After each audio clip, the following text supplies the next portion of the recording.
Hey everybody, welcome to Pop Culture Philosophers. I'm Rockin Robbie Billups, and it's time for the weekly pop culture wrap-up, New York Comic Con edition.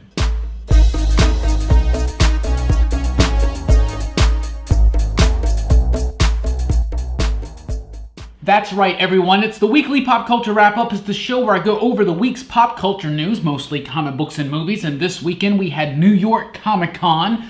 Lots of exciting news, and I'm kind of short on time today, so I'm not going to have any overlays of images. A lot of this stuff we don't have images for yet, but some really cool stuff. We'll be sharing some of this on our Facebook page. Be sure to check us out, Pop Culture Philosophers. So, first thing, who won? If you want to get into the Marvel versus DC thing, I would definitely say the DC won New York Comic Con. I think they just had a whole lot more exciting news, lots of cool stuff. Marvel had some nice announcements too. They also had some missteps. So let's get into it. First thing, big thing. Doomsday Clock. Doomsday Clock popped out with an ash can, like a black and white 6-page preview of the first pages of Doomsday Clock. So crazy. It's available online. You can check it out. I really liked it. Does spoil a little bit of stuff, but stuff that we kind of saw coming. It definitely has the feel of The Watchmen. The layouts mimic and mirror the layouts from the first pages of The Watchmen. I really liked it. I thought it was cool. It's odd. It takes place in like 92, and it's very modern in its take on culture and politics and what's going on. I'm very interested in what Jeff Johns is doing with this book. If you've read the preview and you have thoughts about it, let me know what you think down below. Batman Last Night is announced. It's going to be Scott Snyder's final Batman story for the foreseeable future. Sean Murphy, who worked with him on The Wake, will be doing the artwork. Really cool stuff. Excited about this. It takes place 25 years in the future in a Mad Max Lone Wolf and Cub type scenario, what they say. So Snyder announces this as his last Batman story for a while, and Sean Murphy announced this as his last collaboration with a writer. From now on, he will be doing his own stuff. Of course, he's doing Batman White Knight right now, which was my pick of the week on the weekly comic book review. DC Young Animal, The Milk Wars is the weekly crossover starting January 31st. We knew this was coming. Now we get a little bit more of the details. It's going to be a five-part weekly series. The first part will be Justice League Doom Patrol, then Shade the Changing Girl and Wonder Woman, then Cave Carson and Swamp Thing, and then, I skipped Mother Panic and Batman in between those two. And then it wraps up with a Doom Patrol Justice League one-shot. Gerard Way, Steve Orlando, and others are going to be doing the creative duties on this. It's going to be kind of cool, something to tide us over until the books start coming back. Also from DC Young Animal, they announced a brand new comic book, Eternity Girl. Eternity Girl will be written by Magdalene Visaggio and drawn by Sonny Liu. It's kind of, I guess, based on the Kid Eternity, on that kind of a concept, but now Eternity Girl. Super excited. New Vertigo stuff. Vertigo will be relaunching in 2018, August 8th, actually, with a new focus on trying to get back to what they used to be. Some new series that have been announced: Motherlands by Cy Spurrier and Rachel Stott, and Deathbed by Joshua Williamson and Riley Rossmo. Looking really forward to Deathbed in particular.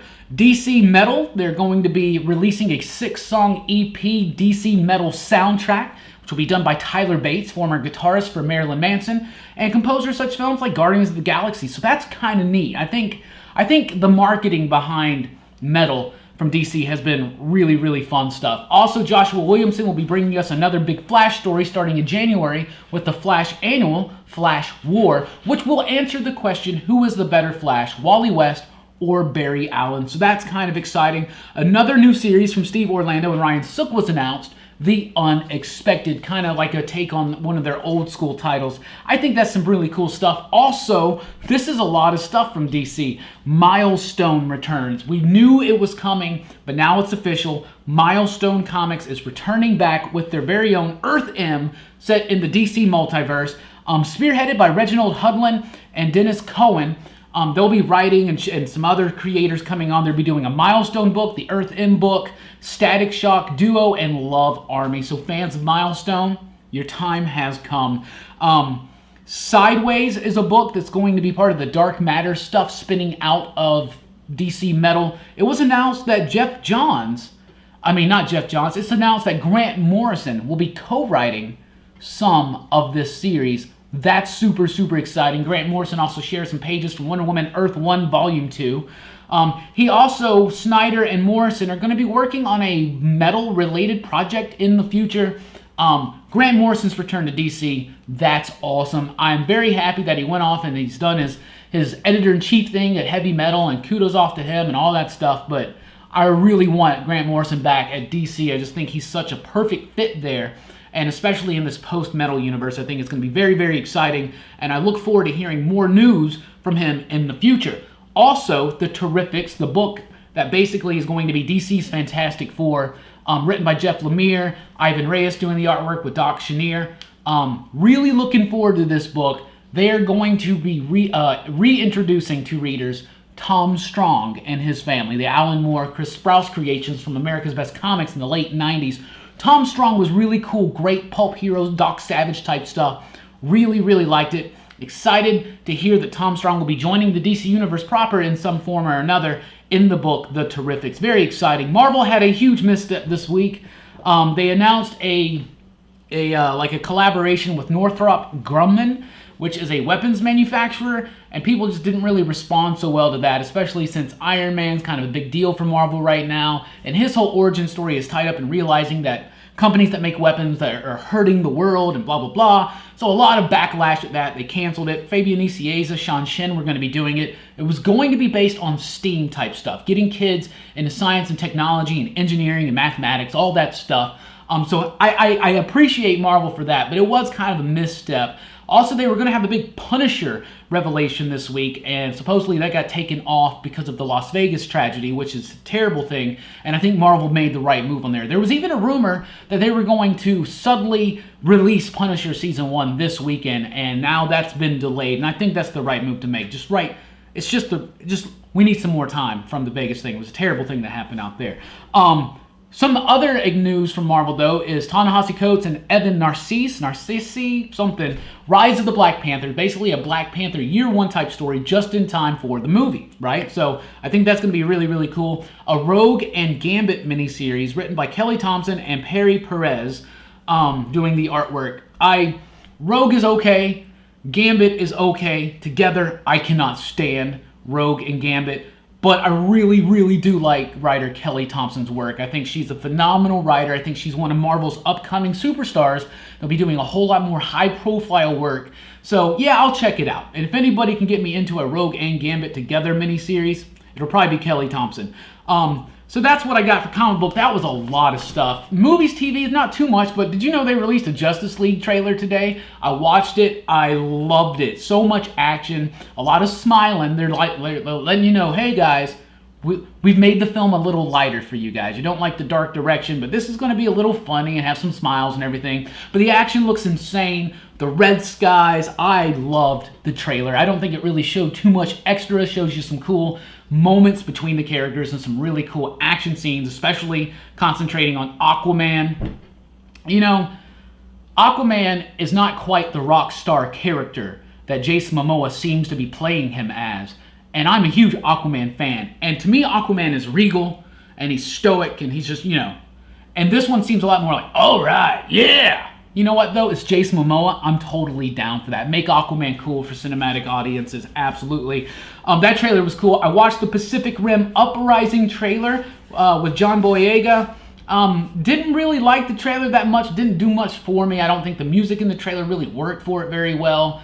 I really do like Pacific Rim. I think Guillermo del Toro is an amazing and visionary director. I love his work. I'm not that excited for this one, guys. I don't know. I'll watch it. It's giant robots fighting giant monsters, and then an even gianter monster and more giant monster. So I'll check it out, but the trailer didn't really do too much for me. I watched the trailer for Happy, a sci-fi TV series. It's based on Grant Morrison and Derek Robertson's 4-issue Image comic, Happy, which is just insane. And when I first heard that they were going to be making this into a TV show, I went, how? This is going to be so outrageous. And the trailer looks like they pretty much did it spot on. It is outrageous. It looks funny. It looks pretty cool. I encourage you to check out the Happy trailer. Runaways, which is a Marvel comic, got a Hulu TV show coming out in November. released its first trailer, and I was shockingly surprised because I was just kind of nervous about it for some reason. I don't know why. I thought it would be kind of like CW'd up or whatever, and it seems like it might have that element to it, but the trailer was actually very intriguing. I really liked it. I think if you didn't know anything about what The Runaways is, it would be a very cool and grabby trailer anyway. Knowing what the story of The Runaways is, I was kind of excited, and then I can't remember the cat's name, but the raptor's name, but the dinosaur, he's in there. If you look, you'll see him. That's pretty freaking cool. Want to get into this real quick. Universal Studios has put Bride of Frankenstein on hold.